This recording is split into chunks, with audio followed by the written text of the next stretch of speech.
La teoría atómica. La teoría atómica se basa en la suposición de que la materia no es continua, sino que está formada por partículas distintas. Esta teoría describe una parte de nuestro mundo material a la que no es posible acceder por observación directa y permite explicar las propiedades de las diversas sustancias. Desde el siglo V a.C., los griegos Leucipo y Demócrito mencionaron a los átomos como las partículas fundamentales de la materia.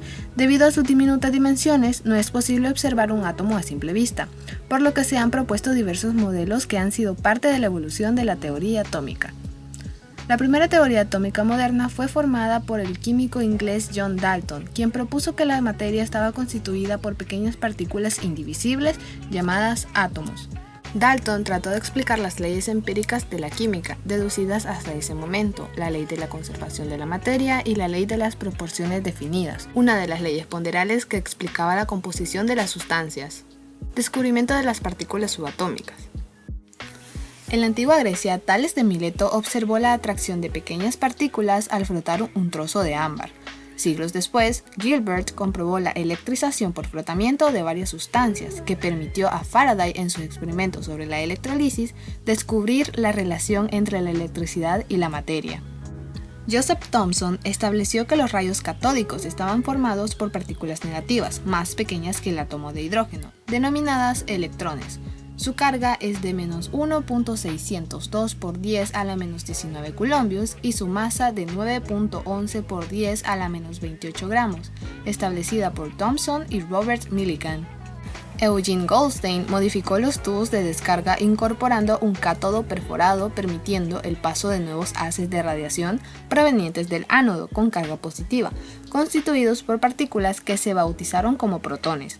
Su carga es de igual magnitud a la del electrón, es decir, menos 1.602 por 10 a la menos 19 coulombios, pero con una masa mucho mayor equivalente a 1.673 por 10 a la menos 24 gramos. En 1904, Thomson propuso un modelo de átomo cuya parte positiva se distribuía uniformemente en todo su volumen, mientras que los electrones se encontraban inmersos en esa matriz de protones, como las pasas de un pudín. Si se tiene un número igual de protones y electrones, se constituye una entidad neutra. Las radiaciones pueden ser rayos alfa positivos y rayos beta negativos, constituidos por electrones. Rayos beta positivos formados por positrones de igual masa que los electrones pero de carga positiva, y rayos gamma de mayor energía que la luz visible con alto poder penetrante pero que no poseen masa. William Röntgen descubrió en los rayos catódicos otros rayos de poder penetrante en materiales poco densos, no afectados por campos eléctricos o magnéticos y por tanto de naturaleza neutra, que denominó rayos X, muy útiles en medicina y otros campos. Modelo atómico de Rutherford. Ernest Rutherford realizó experimentos que demostraron la existencia del núcleo atómico, formado por partículas neutras y protones, donde se concentra el 99.95% de la masa atómica. Este modelo sugiere que los electrones giran constantemente alrededor de este de forma parecida al sistema planetario. Los espacios que quedan entre el núcleo y los electrones en movimiento permitiría el paso de radiaciones neutras. Rutherford experimentó esto al bombardear con partículas alfa positivas una delgadísima lámina de oro y observar las desviaciones de estas. Las partículas neutras fueron comprobadas por James Chadwick, quien les asignó el nombre de neutrones, cuya masa es de 1.675 por 10 a la menos 24 gramos. El descubrimiento de las partículas atómicas permitió definir los siguientes valores de los átomos. Número atómico. Es el número de protones que contiene el núcleo de un átomo y se representa con la letra Z. Cada átomo tiene un Z específico. Número másico. Es el número total de protones y neutrones. Se representa con la letra A. Isótopos. Son átomos del mismo elemento químico, o sea, con igual número atómico, que presentan una diferente masa atómica. Modelo atómico de Bohr. El danés Niels Bohr trató de solucionar las inconsistencias del modelo atómico de Rutherford, que no explicaban por qué los electrones y partículas cargadas en movimiento no emitían radiación. Además, al cambiar continuamente su dirección, estarían acelerados y perderían energía al ir emitiendo radiación. También estudió la razón por la que los átomos presentan características tan diferentes si todos están constituidos por neutrones, protones y electrones. Modelo mecánico cuántico actual. El modelo mecánico cuántico se basa en la mecánica cuántica asociada al estudio de la naturaleza dual de la luz y su interacción con la materia. La máxima expresión de la mecánica cuántica es la ecuación de onda, formulada por el físico austríaco Erwin Schrödinger, que permitió sustituir las órbitas electrónicas de Bohr por los orbitales atómicos. En el modelo de Schrödinger se abandona la concepción de electrones como esferas diminutas con carga que giran en torno al núcleo. En vez de esto, Schrödinger describe a los electrones por medio de una función de onda, que representa la probabilidad de su presencia en una región delimitada del espacio en un nivel o capa de energía. Esta zona de probabilidad se conoce como orbital. Átomo-gramo. Cuando la masa atómica de un elemento se expresa en gramos, se obtiene una nueva magnitud denominada átomo-gramo. Así, un átomo-gramo de oxígeno equivale a 15.99 gramos y un átomo-gramo de azufre a 32.064 gramos. En la práctica se emplean dos cifras decimales y las masas atómicas se redondean a cifras enteras. Cuando se pesa en la balanza una pequeña cantidad de una sustancia química, ya sea elemental o un compuesto, se está manipulando una enorme cantidad de átomos individuales, debido a que el peso de un átomo es sumamente pequeño. Para facilitar el manejo de números muy grandes o muy pequeños, el Sistema Internacional de Medidas ha adoptado el concepto de mol. Un mol se define como una cantidad de sustancia que contiene 6.022 por 10 a la 23 partículas, ya sea de un elemento o de un compuesto. Todos los materiales están compuestos por átomos y dentro de ellos se encuentran los electrones, que son partículas con carga eléctrica negativa. Si alguno de los electrones se transfiere a otro objeto, este último se carga negativamente, mientras que el objeto que pierde sus electrones se carga positivamente. Entonces se crea un campo eléctrico alrededor de cada objeto.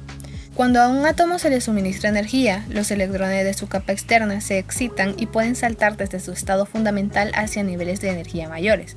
Si la energía es suficiente, uno o varios electrones pueden escapar del átomo formando un ion positivo o catión al quedar con mayor número de protones. Este proceso se llama ionización, para el cual es necesario que el átomo neutro se encuentre en forma gaseosa o en estado fundamental. Carga eléctrica e ionización. A partir de los valores de número atómico y número másico se pueden determinar el número de protones, neutrones, electrones y carga de un átomo. Existen compuestos químicos más complejos que, al disolverse en agua, producen iones acuosos, tales como los que se muestran en pantalla. Tabla periódica. La tabla periódica es un cuadro que presenta todos los elementos químicos que existen, ordenados según sus propiedades físicas. Fue diseñada por el químico ruso Dmitry Mendeleev en 1869 y es considerado por muchos como el descubrimiento más importante de la química. Tabla periódica de Mendeleev. En 1871, Dmitry Mendeleev ordenó crecientemente los 63 elementos conocidos hasta esa época, según sus masas atómicas, y los agrupó en filas y columnas. Los que quedaban en la misma columna tenían propiedades semejantes. Mendeleev resumió su descubrimiento en su ley periódica, que dice: las propiedades de los elementos químicos no son arbitrarias, sino que dependen de la estructura del átomo y varían de una forma sistemática con respecto al peso atómico. Tabla periódica moderna. Después de que Mendeleev ideara su tabla periódica, el físico inglés Henry Moseley observó que un elemento se diferenciaba de otro en el número de protones, es decir, en el número atómico. Al ordenarlos con este nuevo criterio, se resolvían muchos de los problemas que presentaba la tabla de Mendeleev. A partir de estas evidencias, Moseley propuso una nueva tabla y enunció la ley periódica moderna. Las propiedades físicas y químicas de los elementos varían en forma periódica según el orden creciente de sus números atómicos. Grupos y periodos de la tabla periódica actual. En la tabla periódica actual, los elementos se clasifican en metales, no metales y metaloides. Los metales tienen brillo, son buenos conductores de calor y la electricidad y son dúctiles y maleables. Los no metales no tienen brillo, son duros y son malos conductores del calor y la electricidad. Los metaloides tienen propiedades intermedias entre los metales y no metales. Periodos. Son 7 filas de elementos designados con números arábigos del 1 al 7. El número de periodo indica el número de nivel de energía externo o de máxima energía. Los periodos 1, 2 y 3 son cortos, mientras que los periodos 4, 5, 6 y 7 son largos. Grupos o familias. Están constituidos por las columnas. Los elementos de un mismo grupo tienen propiedades químicas semejantes. Hay 18 grupos designados con números arábigos o números romanos. Los elementos químicos tienen diversas propiedades que, siguiendo la ley periódica, se repiten con intervalos más o menos regulares. Al conocer estas propiedades periódicas se puede determinar el comportamiento de los elementos, el cual se relaciona con la posición que ocupan en la tabla periódica.